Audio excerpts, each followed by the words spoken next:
Audi has finally revealed its true face in Formula One. Not just the four-ring logo, but a full identity through the launch of its 2026 livery. This wasn't a cosmetic exercise, it was a statement of intent. At the same time, Audi once again reiterated the target it has been openly declaring: to fight for the Formula One World Championship by 2030. In simple terms, Audi is giving itself 4 to 5 seasons from its debut to reach the very top of the most competitive sport in motorsport. The question is whether that target is realistic or simply a corporate ambition that sounds convincing on a launch stage. History gives us clear reference points. Mercedes entered Formula One as a full works team in 2010 and needed 4 years to win its first title in 2014. And even then, it benefited from taking over a championship-winning team in Brawn GP, alongside early and aggressive preparation for the hybrid regulations. Honda took a far more painful route. Its return with McLaren was a failure, followed by a rebuilding phase with Toro Rosso, before finally reaching championship success with Red Bull in 2021. Audi now sits somewhere between those two examples. It enters as a full works team, building its own power unit and chassis, and crucially debuting right at the start of a new regulatory era in 2026. On paper, the opportunity is there, but Formula One rarely follows theory without resistance. Before we go deeper into whether Audi's target makes sense, make sure you're subscribed, because the rest of this analysis is about separating ambition from probability.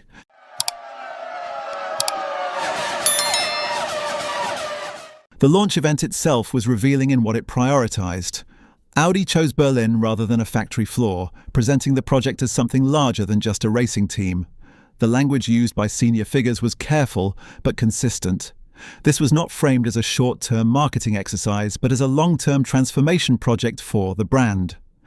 Audi CEO Gernot Döllner described the Formula One program as a public declaration of a new era, calling it a catalyst for a more performance-driven and innovative culture inside the company. Crucially, he also used the phrase long-term commitment, something Formula One history tells us matters far more than early results. Mattia Binotto's contribution was more technical and more revealing. He spoke about integration, not lap time. The emphasis was on binding together the power unit operation in Neuburg with chassis development in Hinwil and the new technical centre in Bicester. Binotto described this as giving Audi total control over our destiny, eliminating compromises between engine and chassis that customer teams often have to accept. That is textbook works team thinking, and it is a clear lesson learned from both Mercedes and Honda. Jonathan Wheatley, meanwhile, struck a deliberately restrained tone. He described 2026 as day one of a long campaign, focusing on building what he called a championship DNA. There was no promise of early wins, no suggestion that Audi expects to shock the grid immediately. Instead, Wheatley talked about resilience, precision and learning with every lap and every debrief.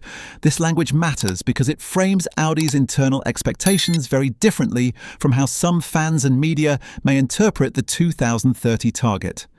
That distinction becomes critical when we look at the starting point. Audi is not entering Formula One from scratch, but it is also not inheriting a title-winning operation. The Sauber team it has taken over finished 9th in the Constructors' Championship in 2025, albeit with a stronger second half of the season than the final position suggests. Nico Hülkenberg's podium at Silverstone was a milestone moment, and Wheatley himself described the campaign as providing real momentum heading into 2026.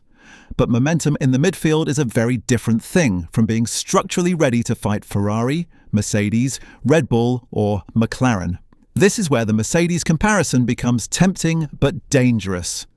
Mercedes bought Brawn GP at the end of 2009, inheriting not just a factory but a team that had just won both championships. The infrastructure, the people, and the organizational muscle were already proven at the very top level. Even then, Mercedes did not win immediately. It spent 3 seasons learning, restructuring and investing heavily before the 2014 regulations unlocked the advantage it had been quietly building in its power unit program. Audi's situation is closer to Honda's in one crucial respect. It is a new power unit manufacturer entering a highly complex hybrid era.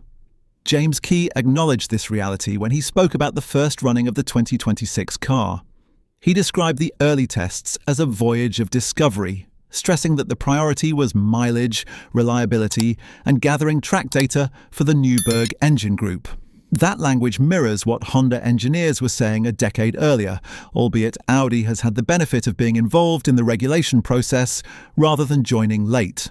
Honda's experience offers both encouragement and warning. Its initial return in 2015 was disastrous, not because of a lack of resources, but because of an overly ambitious concept and insufficient integration with its partner team. The turnaround only came when Honda simplified its approach, learned from failures, and aligned itself with a team capable of exploiting its progress.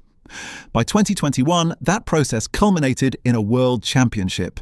From first return to title, it took 6 years. From proper partnership with Red Bull, it took just 3. Audi is attempting to compress that timeline by controlling everything itself.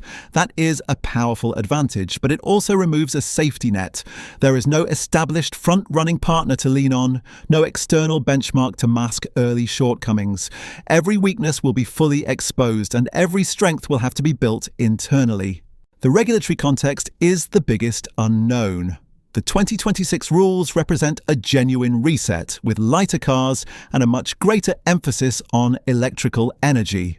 For Audi, with its background in hybrid and electric racing programs, that is an obvious selling point.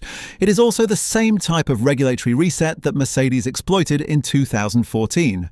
But resets do not guarantee convergence. They reward clarity of concept, execution under pressure, and organizational stability. Audi's own leadership seems aware of this. Dollner referred to 2026 as a challenger year, not a title campaign.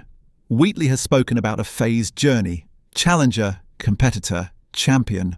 This language closely mirrors the internal roadmaps that successful teams have followed in the past. It suggests that the 2030 target is not a promise of inevitability, but a marker against which progress will be measured. The drivers fit that philosophy as well.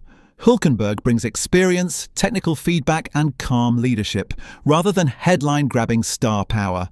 Gabriel Bortoleto represents long-term potential rather than immediate results. This is not a lineup chosen to win races in year one. It is a lineup chosen to stabilize a new project. All of this points to an organization that understands the scale of the challenge. The risk lies not in Audi being naive, but in the external perception of what success should look like. Formula One history shows that even the best prepared manufacturers need time, luck, and regulatory alignment. Mercedes had all three. Honda eventually found them after years of pain. So when Audi says 2030, the real question is not whether it can win a championship by then, but whether everything that needs to go right will do so at the same time. A clean power unit concept, a chassis that exploits the regulations, organizational harmony across 3 countries, and a competitive environment that doesn't leave Audi permanently reacting rather than leading. That is why the livery launch matters more than it first appears. It was not about color or branding, it was about publicly committing to a timeline that invites scrutiny. Audi has put a stake in the ground. From now on, every step will be judged against that 2030 promise. So is Audi's target realistic based on what Mercedes and Honda achieved before them, or is it an ambition that underestimates how unforgiving Formula One can be? And if you had to put your own credibility on the line, would you back Audi to reach the top by the end of this decade, or would you say the mountain is simply too steep? Let me know what you think in the comments.